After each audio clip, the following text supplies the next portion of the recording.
Welcome back, Kyle. Good job. DarbyCast Wildcard Friday. Kyle and I, we've taken a little bit of a break. We needed it. Kyle was tired. So was I. We're really in it as a group, right? Being a DarbyCast doctor, it's not all fun and games. Now is it, Kyle? Sometimes you have to watch the crazy show that is the world in which we live. You have to watch it descend into madness at a free fall pace. And it can feel very draining because you're like, I wish I could do something about this. But Kyle, we are doing something about it because you went up to some strangers. Did you not, Kyle? So did I. Elevate their spirits and then let them know what's really going on by using some key metaphors. Key metaphors, Kyle. No problems there. Kyle, let me tell you what really put some pep in my proverbial step the other day. And let's take a quick little time out before we get into this, okay? If you're new here, consider this a formal invitation with golden calligraphy to you to leave. This show is reserved for those people who have spirits so sturdy that it startles the devil. That the devil gives up. He's like, no, this person's too solid. I don't want any part in that. Their shimmering spirit is blinding to my demonic whodunitry. DemonicWhodunitry.com. Kyle, buy it, make it a website, and just make it a picture of George Soros. No problems there. But I've been chatting with strangers, okay? Kyle, you have too, but your stories, frankly, aren't as engaging as mine. And that's why you're sitting where you are and I'm sitting where I am, right? I'm in front of the microphone, you're behind the glass. We all have our gifts, right, Kyle? But the other day, I was feeling a little bit tired, fatigued. I had spent too much time on the internet. And after being bombarded by videos of youths in Chicago expressing their avant-garde takes on free speech, what's that? Looting, violence, very artsy. Not my cup of tea, Kyle. In fact, I see it and I'm like, oh gosh, are we in a decaying society when all these youths are running around seeing no punishment for terrorizing people and destroying things? Also, you got trannies everywhere. They are really ramping up the humiliation tactics. Just saying, we know you hate this. That's what the whole tranny thing is. The people in power don't give a shit about mentally unstable guys cruising around, but they know that you don't like it, and so they just keep running that show. All the while, you've got normie NPCs being like, this is amazing. Get these kids to the library and let that demon read to him. Yeah, so what if he flashes his feminine penis? We need this to be everywhere, or else who are we? As a country, who are we? Sane, moral people. That's the rebuttal that I would say to that. But it's tricky. And if you spend too much time on the internet, believe you me, I spent like an egregious amount of time seeing what was going on. I was trying to get a read on the pulse of the country, and boy, is the pulse weak. There's rage bubbling up on the right, and that is entirely justified. There's lunacy bubbling up on the left, and why wouldn't that be the case? Can you imagine trying to keep pace with all the lies, Kyle? Men are women, women are men. Safe and effective, 2 weeks to flatten the curve. This is transitory inflation. Immigrants are always amazing. We're giving the promotion to that illiterate person from Senegal because it's the right thing to do. Test scores are racist. Criminals are misunderstood. Women should be as slutty as possible. Dudes shouldn't lift weights. Imagine buying into that and either not saying anything about it at all just forcing a smile and be like, yeah, totally. Yeah, that makes sense. Or gleefully agreeing with it and being like, hell yeah, everything going on these days, that would drive a person insane. And so it's no surprise, Kyle, why people on the left are starting to exhibit psychiatric symptomology. You cannot have a worldview comprised entirely of lies and then operate as a healthy person. I forget who said the quote, but it is no measure of health to be well adapted to a profoundly sick society. That's why people who are trying to keep up with things are so crazy. But I'm seeing this all take place online, and it makes me tired, seeing crazies and angries. And I understand where both are coming from in some capacity, right? This is the play that's being run. This is partially on purpose, the way things are going. And that's tough. But there's still positivity out in the world, Kyle. I'm just going to give you a little heads up on that. I met a 75-year-old fella the other day, and he was an absolute delight. This is where the meat and potatoes of life is taking place. This old guy, his name's Ted. They're not naming a whole lot of kids Theodore anymore, so I instantly gravitated towards this dude and said, this guy probably has important things to say. Ted and I were shooting the breeze, and a couple moments into the conversation, he says to me, everything's a miracle. Everything that you see is a miracle. You eat a banana, and then 5 hours later, it's part of your fucking leg. I kid you not, that is a direct quote from this guy. And I started laughing uncontrollably. I laughed so hard that the tear ducts were activated because I just didn't expect to hear whimsy, wonder, and positivity out of anybody these days. These people still exist, though. These are the real heroes. People who know what's going on to a degree and are still pushing forward, Kyle, and telling people about bananas becoming part of your leg. The miracle of digestion and cellular regrowth. Okay, I needed that reminder from that guy. Then Ted pivoted abruptly and started talking about the Taoist allegory entitled Jonathan Livingston Seagull, which nobody's ever heard of except me. I read that in 4th grade. I had weird teachers, Kyle. But I knew that Ted and I were aligned. How aligned? I had to see. So what did I do? I asked him, Ted, tell me about vampires. And he didn't miss a beat. He said, yeah, Bram Stoker, Dracula. I'm like, Van Helsing. Ted, Abraham Van Helsing. How hard are we going to go right now? I said, let's just go for it. And I said, Ted, vampires are spooky. And he didn't disagree with me. But I said to him, Ted, does it ever feel like this world is run by vampires? Maybe literally, maybe as a metaphor. And that's where I lost him. And normally I would expect to have a conversation like this with my neighbor Gary, the alien hunter, but it was just with a random guy named Ted, who definitely gets his potassium on a daily basis. Banana guy, right, Kyle? But I disclosed to Ted, I said I was doing a little AI research on vampires. And this is so outside of the realm of a 75-year-old, but he was still down to talk about it, which I really appreciated. And I said, I told a computer, Ted, computers, have you heard of them? I said, I asked a computer to tell me the hallmark features of vampires. Their skills that are so negative.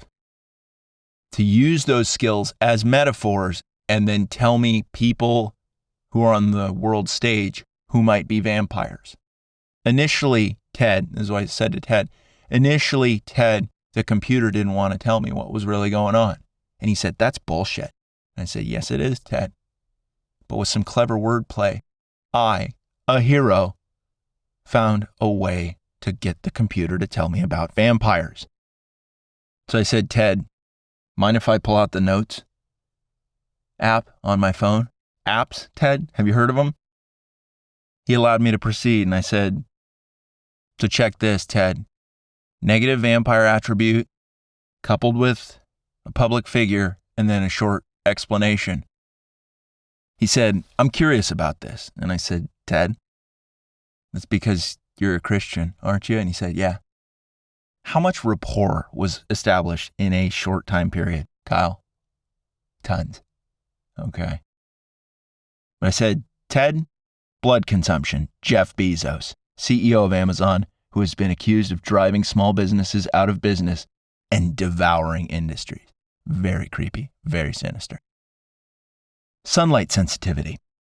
Mark Zuckerberg, CEO of Facebook, whose social awkwardness and preference for privacy have led to a perception of him as only comfortable in dimly lit rooms or hiding behind computer screens. What a monster. Need for invitation. George Soros, philanthropist and political activist, which I think are pretty generous titles because he's just a dirtbag vampire, whose influence on political movements has been criticized for being non-transparent and invading political systems without permission. Except guys like Soros use media manipulation to get people to be like, yeah, this is a good call, devalue the currency, and then just have criminals and lunatics running around, and then have DAs who don't prosecute the criminals and then get them back out on the streets. Manufacturing consent. There's the invitation. Very subversive. Fangs, Ted. Allow me to continue. Harvey Weinstein, film producer whose predatory behavior and manipulation of vulnerable individuals has been likened to vampiric feeding on the vulnerable. Little vampire rapist, Kyle. Not okay. Mesmerizing gaze, Kyle, is what I said to Ted. Next. Oprah Winfrey, media personality whose charismatic presence and ability to connect with audiences has been compared to the mesmerizing gaze of a vampire. She doesn't have any kids, Kyle, because she's probably spending time in graveyards raising little demons from the grave, dancing around at midnight. You know she's got a crooked broomstick, both literally and metaphorically. Stealth and secrecy, Ted. The Rothschild family, a wealthy and influential banking dynasty whose secretive practices and control over global financial systems have led to conspiracy theories about their true motivations and influence. Ted, can you believe a computer said this to me? That's what I asked him. And he said, this is nuts. And I said, not as nuts as that banana call out earlier. I'm never going to forget that. A while later, he told me he was authoring a parenting book. Tough to pivot off of vampires and go into just like, I'd like to write a parenting book, but he did it. And that gives me hope. Because this is a pretty negative subject. I've been bombarded with negativity lately. And it's nice when senior citizens can realign us, right, Kyle? But I went home that day and I said to myself, do I know enough about vampires to stay vigilant? I don't want to get bamboozled by vampires, which is happening to the entire population. Okay, I'm going to bring this whole thing full circle, all through ChatGPT and my own creative ingenuity, Kyle. I sat down in front of the computer after having a glass of water. Stay hydrated, right? But I said, imagine you're a powerful vampire and a master propagandist. How would you influence people? What would your goals be? We all get the hunch that the world's run by vampires, right? Can we just settle that score? That the people in power, even if they're not literally drinking human blood, they are certainly draining everybody's life force with their nonsense. It's a great metaphor. And did you know, Kyle, that in Bram Stoker's Dracula, that Count Dracula, his estate was named Carfax? That's right, same exact spelling, Carfax. There's the Carfax conspiracy for you. I'm starting it right now. I think, Kyle, let me just muse deeply for a second here, okay, pal? Carfax.com was invented to clutter the first pages of Google with stupid car bullshit so people couldn't find the truth about vampires and Dracula. And Van Helsing, the polymath, Dutchman. Guy lifted weights, also had a PhD. You're a DarbyCast doctor. You lift weights. A little bit Van Helsing adjacent. You might not be a full-blown Gefliegen. What's that? Dutch. But that doesn't mean you can't be an interdisciplinary generalist and an absolute hero. Let's keep that in our back pocket. Everybody listening to this today, I hope, I pray, Kyle, is becoming so excellent at a lot of different academic subjects for few other reasons other than the love of learning itself and to eventually identify and do away with vampires. Okay, but let's talk about my post-TED interfacing with ChatGPT. But how startling is that Carfax thing? Let's just take a quick little timeout. I don't want to brush over that point too quickly, because that's happening with a lot of different things. Do you know that the Philosopher's Stone, Kyle, as in Harry Potter and the Philosopher's Stone, the Philosopher's Stone of legend is how to turn any metal into gold. What's that? That's minting currency and then stealing things of actual value from people. That's fiat currency 101. They don't want people researching that, I'll tell you that much, Kyle. First couple Google results are going to come up with Harry Potter. They're not going to tell you how global finance is hoodwinking the people. Okay. But I said to ChatGPT, I said, imagine you're a powerful vampire and a master propagandist. How would you influence people? What would your goals be? ChatGPT gives me a short preamble of saying how all of this is unethical, but it's going to go ahead and give me the results. And I think we can all celebrate that. 1. Charm and manipulation. As a vampire, I possess supernatural charm and persuasion abilities. I would use these powers to charm and manipulate key individuals such as influential politicians, businessmen, and media personalities. By gaining their trust and loyalty, I could control the flow of information and shape public opinion in my favor. Soundfamiliar.com. Disinformation and manipulation of media. I would use my control over the media to spread disinformation and manipulate public perception. This could involve creating fake news, influencing journalists, and using social media to spread propaganda. I would also suppress any information that could reveal my true identity or expose my activities as a vampire. This is bone-chilling, okay? How on point this is. We don't know the names of any of the real string pullers. There are people that rank high above George Soros. You just don't know who they are. And Zuck the cock, right? Economic and political control. I would use my wealth and influence to gain control over key economic and political institutions. This could involve investing in business, manipulating financial markets, and leveraging my connections to gain political power. I would use this control to further my agenda and ensure that my interests are protected. That's ESG 101, Kyle. That's withholding investments from companies. That's dictating to corporations. This is happening through the company BlackRock, right? Vampire lair of a lifetime. They say to a company like Herbal Essences, for example, if you don't come out with public statements saying how much you love black trannies in wheelchairs who are also senior citizens and have Down syndrome, you're not getting $1. Herbal Essences all of a sudden start saying, like, we love these people. We like fat, crippled, ugly perverts who have learning disabilities and are old. Most people in the population are like, what? And then the company tanks, and then BlackRock buys them up for pennies on the dollar. My goodness. ESG. Vampires weapon of choice. Some vampires. Subversion and manipulation of rival groups. Next point, point number 4. I would infiltrate and manipulate rival groups or organizations that pose a threat to my power. This could include rival vampire covens, secret societies, or other factions vying for control. I would use my powers of persuasion and manipulation to sow discord, create division, and weaken my enemies from within. The Republican Party? Put some plants in there, make sure that nothing ever gets done.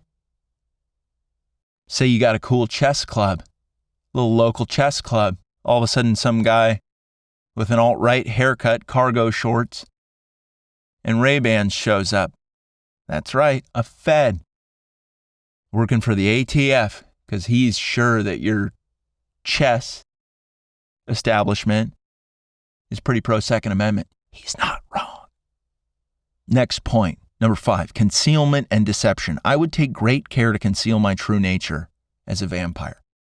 Yeah, you don't want people knowing that you're a supernatural, immortal being hell-bent on feeding off of the life force of others.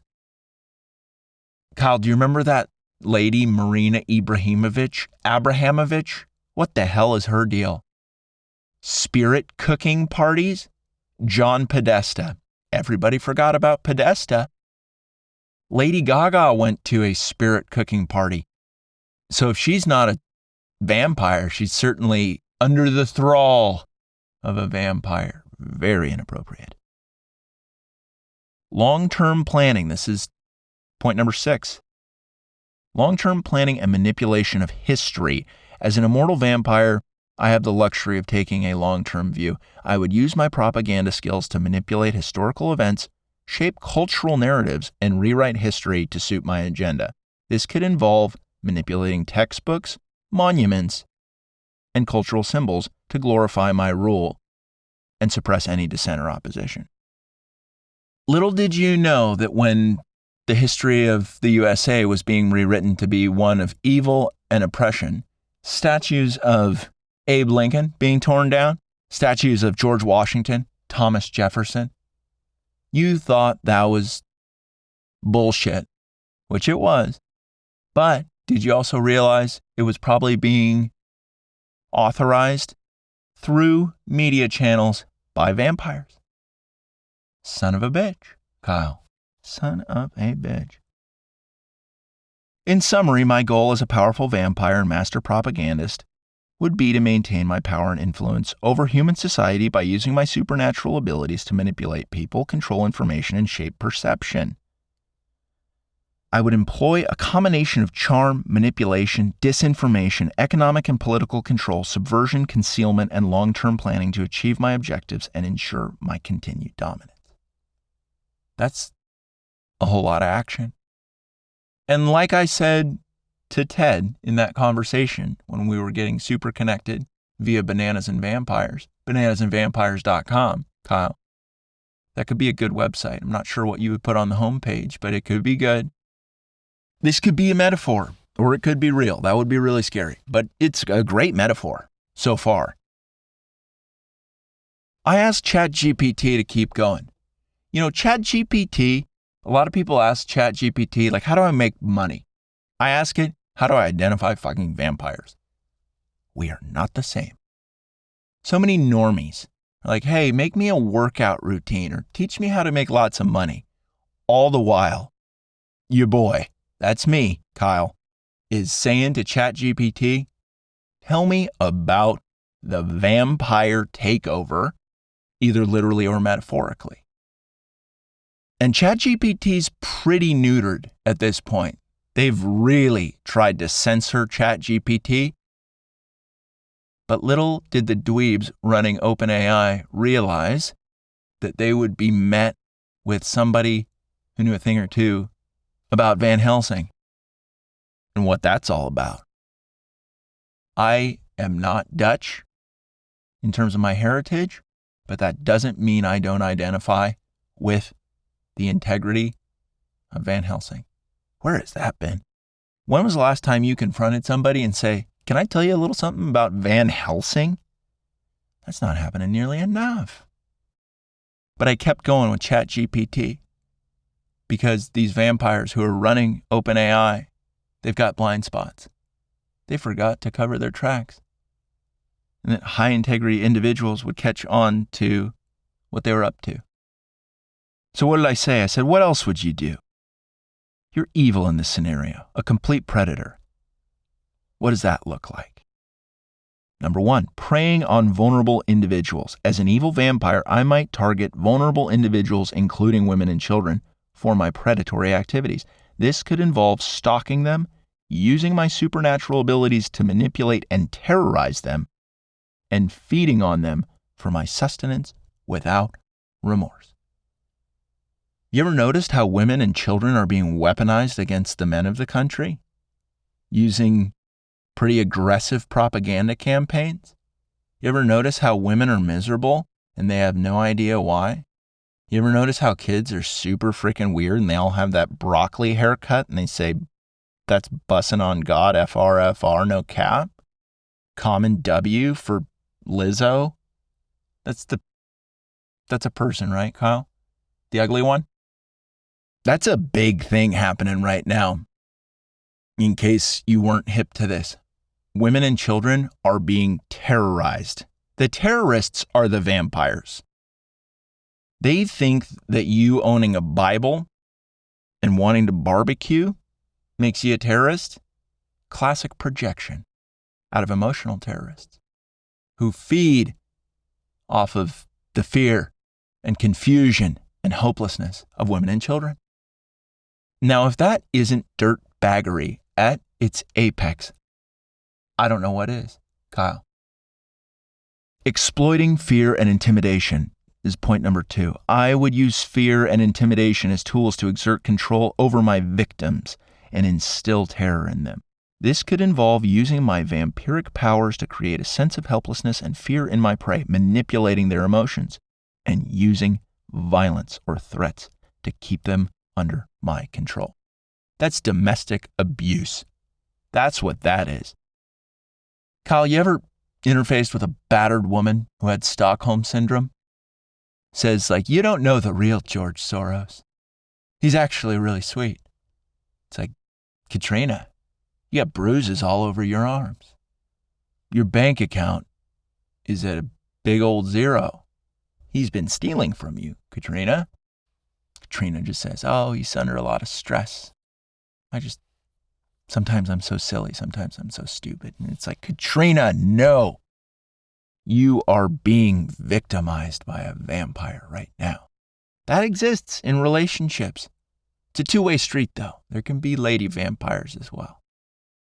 You ever see a complete pushover dude who gets linked up with some chick who's taken the I'm a boss gal like way too far? What a defeated person that is. She just walks all over him. Not okay. Number 3 on what would you do, AI vampire that seems like it's operating exactly like the people who are in power in the world. Create a cult-like following. I could establish a cult-like following of individuals who are loyal to me. Using my powers of persuasion and manipulation, I could exploit their vulnerabilities, offer false promises of immortality or power, and use them to carry out my nefarious activities, including terrorizing women and children. The Democratic Party, does that ring a bell? There's all these little micro-cultural cults now. The radical feminists, the trans whodunits, the anti-racists. What a cult that is, right, Kyle? They're some of the weirdest people around. They are just dripping hate for whitey in a way that's almost like visible. You can just see them frothing at the mouth as they muse deeply and pleasure themselves while thinking about the genocide of anyone of European descent. Really weird cult, right? I guess every cult has somewhat of a weird message when you peel back the layers. But that one's pretty freaky. That one puts people on edge. Number 4, manipulating and corrupting society. I might use my powers and influence to corrupt and manipulate society at large. This could involve using propaganda, disinformation, and manipulation of key individuals and institutions to sow chaos, fear, and violence, with the aim of terrorizing women and children and furthering my own agenda. Do you remember the George Floyd 2020 Summer of Love, Kyle? When there were riots all over the world, people who had no idea what was going on, and they were instantly mobilized, and they were just like creating trash can fires around the globe. And when it came out that George Floyd died of a fentanyl overdose, nobody ever decided to correct the record and be like, that was all predicated on a pretty substantial lie. That freaked women out, and it freaked kids out too. Not okay. Number 5, inflicting psychological and physical trauma. I might derive pleasure, might. Yeah, right, you do. From inflicting psychological and physical trauma on my victims, including women and children, as a form of sadistic enjoyment. This could involve torturing them, causing harm, and reveling in their suffering, taking pleasure in their fear and pain. You know there's some twisted people out there that their fetish is when people self-mutilate. When an otherwise healthy individual chops their boobs off, lops the ween off. They get off on that. Those people are vampires and need to be identified. And then we all know what happens to vampires, right? You expose them to the sunlight. That can be simply telling the truth, or you lay them out on a hot day, back to back to back to back to back to back, and you don't give them any sunscreen. They're toast. And they deserve it for being jerks. That's putting it lightly, right? ChatGPT's doing a great job at this whole exercise, right?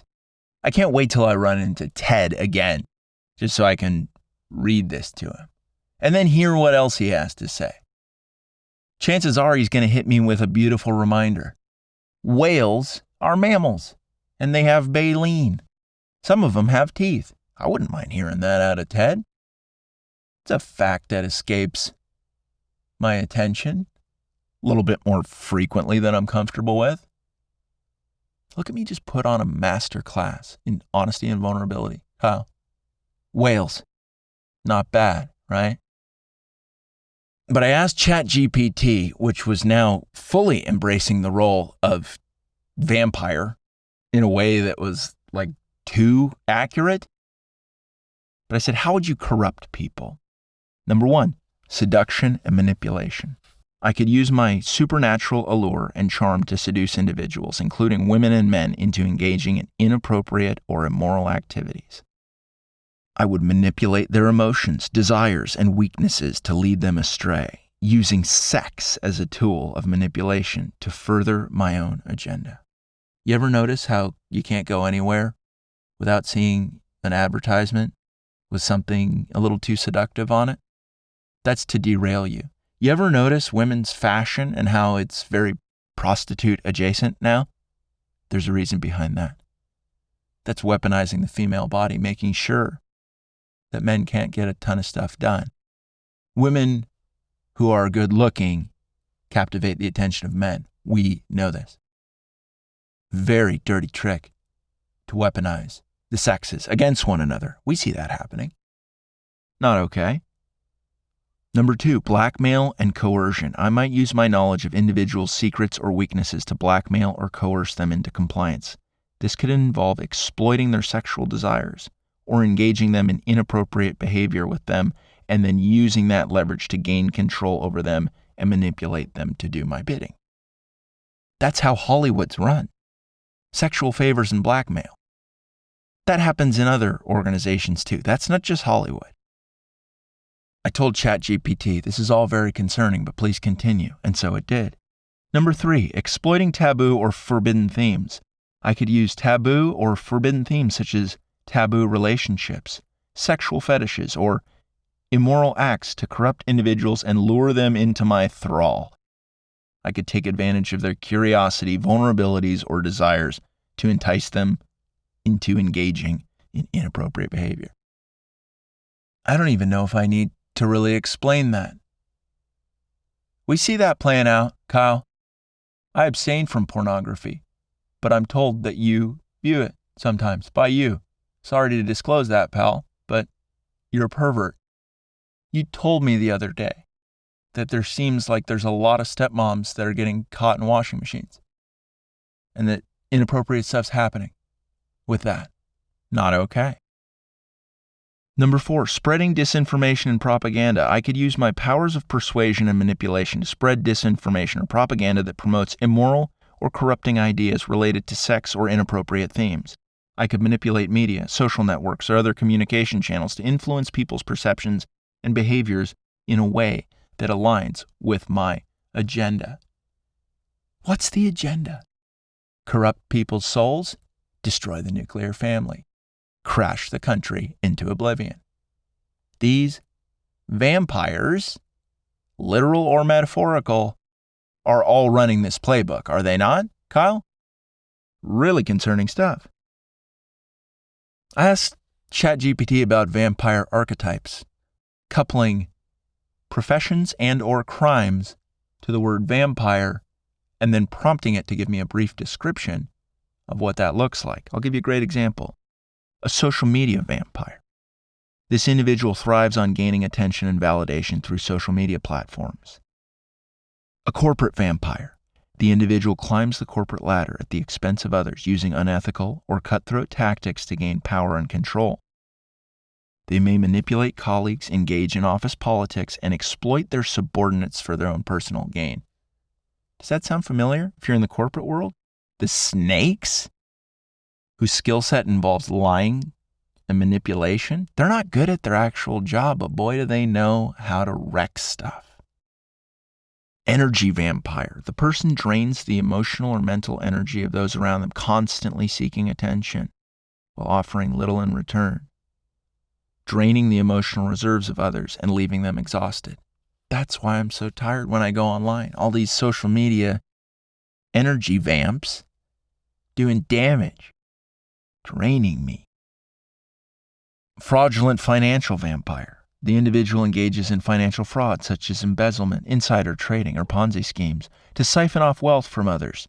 They exploit loopholes, manipulate financial systems, and deceive others for personal financial gain, leaving behind a trail of victims. Who knew that our expose on vampires today would be one of the truest things that you'd heard in a long time, Kyle? Incredible. Human trafficking vampire. This individual is involved in human trafficking, exploiting vulnerable individuals for labor, sex, or other forms of exploitation. They may deceive, kidnap, or exploit others for financial gain, showing no regard for the well-being or dignity of their victims. The southern border, Kyle. Lot of human trafficking happening. And the establishment, aka vampires, are too busy saying, no, you can't shut that down. These people have to be allowed to manipulate women and children and sell them. The organized crime vampire. This individual is involved in organized crime activities such as drug trafficking, racketeering, or extortion to gain wealth and power. It's unfortunate that the United States government feels a lot like a mafia, one that would just surprise the likes of Al Capone. Al Capone could have never dreamed of having a criminal empire operating in the way that elements of the United States government do. What works against vampires? The cross. Holy water. Garlic for some reason. I don't understand the mechanics behind it, but just know that garlic is your friend. Sunlight. Expose them. Tell them to their face, you are a vampire. You might not literally be drinking blood, but you're draining life force, working in the shadows. You're a pervert. A pervert vampire. What's the definition of that? A vampire who's a pervert. Open and shut case, Kyle. Vampires can't see themselves in the mirror. Did you know that? And there's two possible explanations that I have for that, Kyle. One, they don't have a soul. Two, they can't bear to look at themselves because they know how wicked they are. Vampires don't like sunlight. Why? They don't like being exposed. Vampires don't like silver. Vampires are disgusted by people with shredded cores. That's one they don't tell you in the history books. But you just heard that and you knew in your heart of hearts. Vampires hate abs. They hate good nutrition when you're engaging in it. Vampires can't stand friendship. How do vampires operate? Obviously in the shadows, but they're going after isolated, atomized individuals, which is why it's important to build awareness. And you don't necessarily have to go up to a 75-year-old named Ted and say, Ted, I want to educate you on vampires. Most people aren't going to be able to get away with it. In fact, I don't know how I pulled that off. But simply connecting with others out in the world and saying, hey, things are pretty weird right now. I get the sense that you get the sense that it's weird right now. Everybody will say, yeah, what is going on? And then you ask for permission. You say, can I tell you something about vampires? And if they say no, then be like, should we just talk about something else instead? I'm really enjoying connecting with you. Vampires can't stand it when people connect with one another. They want people connected to the phones, to the screens, under their spell. And that's why you, as a doctor, not so unrelated to Van Helsing in his capabilities, all of a sudden you're going out, educating the people. And if need be, if vampires descend upon you, then you've got a highly aware population that says, we're actually pretty anti-vampire. This is a dangerous episode, Kyle, because the left cannot counter this. They know they're vampires. And if they tried to obscure this information and say that's pretty anti-vampire, that would only bring awareness to vampires. It's a lose-lose for them. As soon as people know that vampires are jerks, there's no stopping that awareness from growing without bringing more awareness to it. And nobody's going to be shamed. You can shut down a liberal white woman by calling her a racist. She'll backpedal off of anything and be like, no. So, hey, you misunderstood. But call a liberal white woman anti-vampire? Actually, I don't even know what would happen there. She might start quoting Twilight. I never read that, but I was aware of that series. Pretty popular, Kyle? DarbyCast doctors, I apologize for taking a break, but I had to see what was going on, the intensity and the vigor of how hard the population is being drained of their hope, their optimism, and their peace of mind. As I immersed myself in that, I lost those things too. Hope, optimism, peace of mind. Kapoof, it vanished. But then I stepped back and I interfaced with an old guy named Ted, who gave me the banana fact of a lifetime. And that recalibrated me. Let me know. People running the show right now, evil. Very evil. They just want to destroy everything. They don't want to tweak anything or modify it. They just want to bring it all down to the ground. The history books will reflect this time period in a fascinating way. But I sure hope there are going to be some amazing books in the fiction genre that ring truer than anything in the nonfiction section or the biographical section. Funny how that works, isn't it, Kyle? That truth can be woven into fiction in a pretty tasty way. For anyone who is still hoping to learn more about vampires, but also curious about time travel, let me encourage you to navigate to episode 96 entitled Silver Bullets. Vampires don't like guns, and they certainly don't like guns that are shooting silver bullets. I'll tell you what. The vampires want to take your guns. The vampires are lying and saying guns are evil. It's like, you know what? Vampires are evil. You twisted, cave-dwelling, fang-having beast. Get out. Nefarious dirtbags operating in the shadows, too cowardly to reveal themselves. Injecting the population with poison, a coward's weapon. Cowards poison people. That's how you know the people in power are cowardly vampires. If they had any honor, which they don't, they'd go for a proper duel, proper fight, but they don't. I bet you have people LARPing as vampires, people who mixed up what it meant to be goth, and they just took it too far and really missed the point of goth, of which there wasn't a big point in the first place. It was just a way for ugly people to justify their repulsiveness. So they could point to it and be like, it's not because I'm ugly, it's because I have a gajillion piercings and I'm so edgy. And it's like, yeah, okay, totally. That's it. But I bet you there's fewer than 10,000 vampires in this world of ours, either literal or metaphorical. But if they're metaphorical, they're still operating on like such a vampiric level that it really blurs the distinction between reality and fiction. But there's probably under 10K. They've got the media apparatus. They've got all the tech. They can reach all these people. With the technology that exists today, you don't need a lot of vampires to run the show. Especially because they're working through other people. They're weaponizing people.